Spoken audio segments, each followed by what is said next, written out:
નમસ્કાર મિત્રો, દ્વારકા ગુજરાતમાં સ્થિત એક જિલ્લો છે. આ દ્વારકા નગરીને ભગવાન શ્રી કૃષ્ણની નગરી તરીકે ઓળખવામાં આવે છે. દ્વારકા હિન્દુ ધર્મનું મુખ્ય પ્રવાસન સ્થળ છે. તો આજના વિડીયોમાં આપણે દ્વારકામાં જોવાલાયક 10 મુખ્ય સ્થળો વિશે વાત કરીશું. સો ફ્રેન્ડ્સ, વિડીયોને શરૂ કરતા પહેલા જો ચેનલમાં નવા હોય તો આવી જ માહિતી જાણવા માટે ચેનલને સબસ્ક્રાઇબ જરૂર કરો. મિત્રો, દ્વારકા શહેર પાણીમાં ડૂબી ગયું હતું. તે પછી શ્રી કૃષ્ણના પૌત્ર વજ્ર નામે દ્વારકામાં ભગવાન શ્રી કૃષ્ણનું દ્વારકાધીશ મંદિર બંધાવ્યું. આ મંદિર અંદાજે 5000 વર્ષ જૂનું છે. દ્વારકામાં ઘણી જૂની અને ફરવાલાયક જગ્યાઓ છે જે ભગવાન શ્રી કૃષ્ણ સાથે જોડાયેલ છે. મિત્રો, દ્વારકામાં ફરવા માટે ઓછામાં ઓછા 2 થી 3 દિવસની જરૂર પડે છે, તો જ પૂરી રીતે દ્વારકાના દર્શન કરી શકાય છે. સો ફ્રેન્ડ્સ, દ્વારકામાં ફરવા માટેની 10 જગ્યાઓમાં નંબર 10 ગોમતી ઘાટ. ગોમતી ઘાટ ગોમતી નદીના મુખ પર બનેલ છે. એવું માનવામાં આવે છે કે અહીં સ્નાન કરવાથી આત્મા શુદ્ધ થાય છે. નદીના કિનારે ભગવાન શિવનું મંદિર બનેલું છે. અહીં તમે ભગવાન રામ, કૃષ્ણ અને સુદામાના મંદિરો પણ જોઈ શકો છો. અહીં પ્રવાસીઓ બોટમાં બેસીને નદીનો આનંદ પણ માણી શકે છે. આ જગ્યા સ્થાનિક વસ્તુઓને ખરીદવા માટે ખૂબ જ પ્રખ્યાત છે. નંબર 9 સુદામા સેતુ. સુદામા સેતુ એ ગોમતી નદી પર બનેલો કેબલ બ્રિજ છે. ચાલવા માટે બનાવવામાં આવેલો આ પહેલો અને એકમાત્ર કેબલ બ્રિજ છે. દ્વારકાનો આ પુલ પંચકોઈ અને ગોમતી ઘાટને જોડે છે. તે બિલકુલ ઋષિકેશના રામઝુલા અને લક્ષ્મણ ઝુલા જેવો દેખાય છે.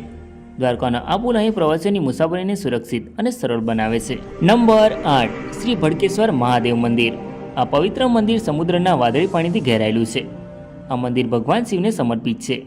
આ મંદિરના દેવતા ચંદ્રમૌલેશ્વર તરીકે ઓળખાય છે, જેમની મૂર્તિ આદિગુરુ શંકરાચાર્યને આપવામાં આવી હતી. જોકે પ્રવાસીઓ અહીં ગમે ત્યારે જઈ શકે છે, પરંતુ અહીં મહાશિવરાત્રિના દિવસે વિશેષ મહત્વ માનવામાં આવે છે. નંબર 7 ગોપી તળાવ. મિત્રો, ગોપી તળાવ દ્વારકાથી 20 કિમી દૂર સ્થિત છે. મિત્રો, અહીંયા વૃંદાવનની ગોપીઓ ભગવાન શ્રી કૃષ્ણને મળવા આવી હતી અને મળીને અહીંયા જ મોક્ષ લીધો હતો. જેથી આ તળાવની માટી પીળી અને લીસી છે. અહીંયા અર્જુનનો ઘમંડ પણ તૂટ્યો હતો. અહીંયા ભક્તો સ્નાન કરીને તેના પાપ ધોવે છે. નંબર 6 સોનાની દ્વારકા ધામ.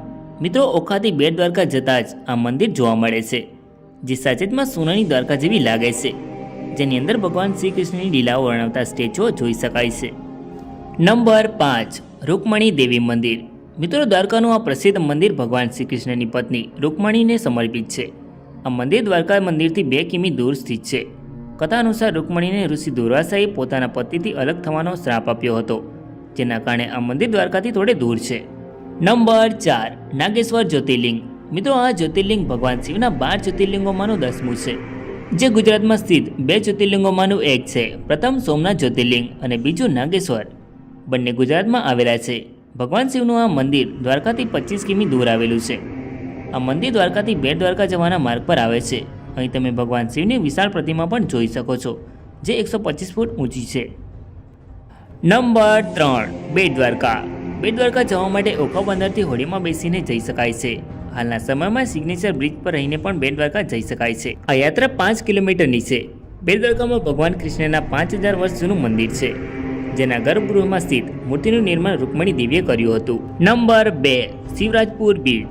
મિત્રો, આ બીચ દ્વારકાથી 11 કિલોમીટર અને ઓખાથી 23 કિલોમીટર દૂર અરબી સમુદ્રના કિનારે શિવરાજપુર ગામમાં આવેલો શાંત અને સફેદ રેતી સાથેનો ખૂબ જ સુંદર બીચ છે. મિત્રો, અહીંયા સ્કૂબા ડાઇવિંગ, સ્નોર્કલિંગ, બોટિંગ જેવી અનેક સારી પ્રવૃત્તિઓનો આનંદ માણી શકાય છે. મિત્રો, શિવરાજપુર બીચમાં જવા માટેની એન્ટ્રી ફીસ 30 રૂપિયા પ્રતિ વ્યક્તિ છે. મિત્રો, આ બીચ પર પરિવાર સાથે ખૂબ જ આનંદ માણી શકાય છે.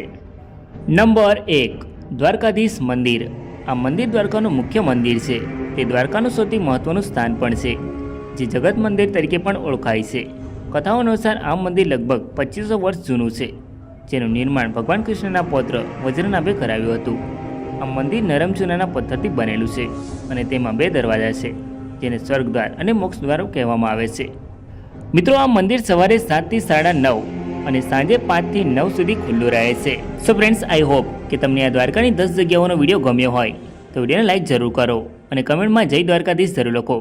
અને આવા જ અવનવા વિડીયો જોવા માટે ચેનલને સબસ્ક્રાઈબ જરૂર કરો. Thank you. જય દ્વારકાધીશ.